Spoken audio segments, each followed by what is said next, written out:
Hey, what's going on guys, it's Tom here, and today I'm going to be coming back at you with another video talking about what I believe is going to be the best secondary in Black Ops 2. This is going to be my opinions based off what I've played of the game. I've actually been really lucky to play a few hours of the game, so I've got a heads up on what's going to be working well and what's not going to be working too well, and I wanted to talk today a little bit more about the secondary. So as I've actually said in previous videos, this year the new pick 10 system means that everything that was kind of not great in previous games, stuff like secondaries, stuff like attachments, stuff like, tactical grenades, they've had to have been made a little bit better because now everything is worth a point. Primaries are worth a point and so are secondaries. So the fact is you can either choose a point on, a secondary or a primary, so they have to be just as good as each other, or in theory they have to be as good as each other, but obviously the secondaries aren't going to be as good as the primaries. But I can tell you now they're a lot better than the secondaries that were in the original Black Ops. So in this year's game the secondaries category is going to consist of launchers and also pistols. I'm going to talk very quickly about the launchers and then move on to the pistols because I think there's a lot more to say about them, and I'm probably going to be running pistols on any classes that actually have secondaries on. So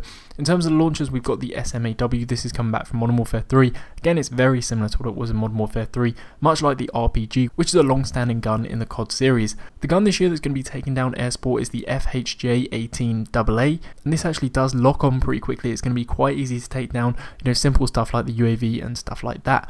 And also in the launchers category this year is the crossbow. The crossbow's come back. It's a lot better than the original Black Ops crossbow, and it's probably one that I'm going to be running on some of the classes that I actually use for fun, but generally I'm probably not going to be having any launchers. I'm going to be sticking more to the pistols because there's some really good pistols in this year's game. So moving on to them now, the first one we have is the Cap 40. Now Cap 40 is actually a fully automatic machine pistol, and I said in a previous video that it's kind of like the Modern Warfare 3 G18, and I probably wasn't giving it enough justice with that. It's probably, I'd say, between the Modern Warfare 3 and Modern Warfare 2 G18, if you guys can get a gauge from that. But again, it doesn't have as much recoil as either of those two guns, and it's actually a really good secondary that you can be running. The next pistol we have is the TAC 45. This is just a general semi-automatic pistol. I do think that this isn't going to get much of a look in. Maybe it might actually go onto a sniper class as your sidearm, but apart from that, can't see the semi-automatic pistols getting a look in this year.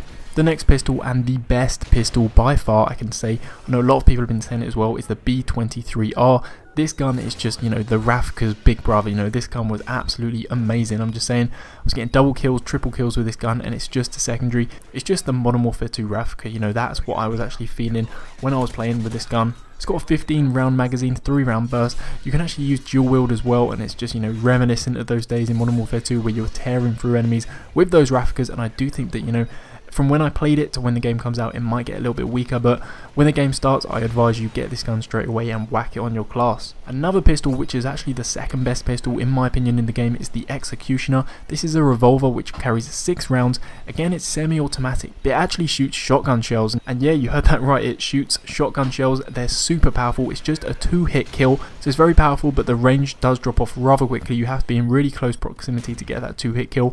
But yeah, if you are close by, if you can get in close quarters with this gun, it's an absolute beast. Probably the second best secondary in my opinion. Now the final secondary that you have the option of using is the FN57, returning from Modern Warfare 3, and very much of the same. It's a semi-automatic pistol, and when you got stuff like that B23R, that Rafka-like pistol, it's going to be very hard to compete with that.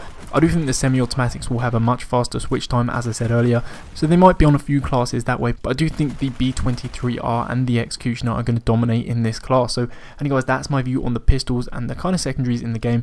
Probably going to be running mostly with that B23R when I actually use it as a secondary. I've openly said to you guys that I'm not actually going to be running a secondary on many of my classes because I think it's a little bit of a waste of a point. I don't know, it did seem like that when I was playing the game. Maybe when the game comes out I'll think a little bit differently, and I'll give you some updates of what I think are the best classes as soon as the game comes out as well. So anyway guys, just want to say a big thanks for watching. If you're still here and you enjoyed the video, hit that like button below guys, it really helps out my channel. Also, if you are new, be sure to subscribe, and apart from that, check out a couple of my previous videos. I've got those on screen right now.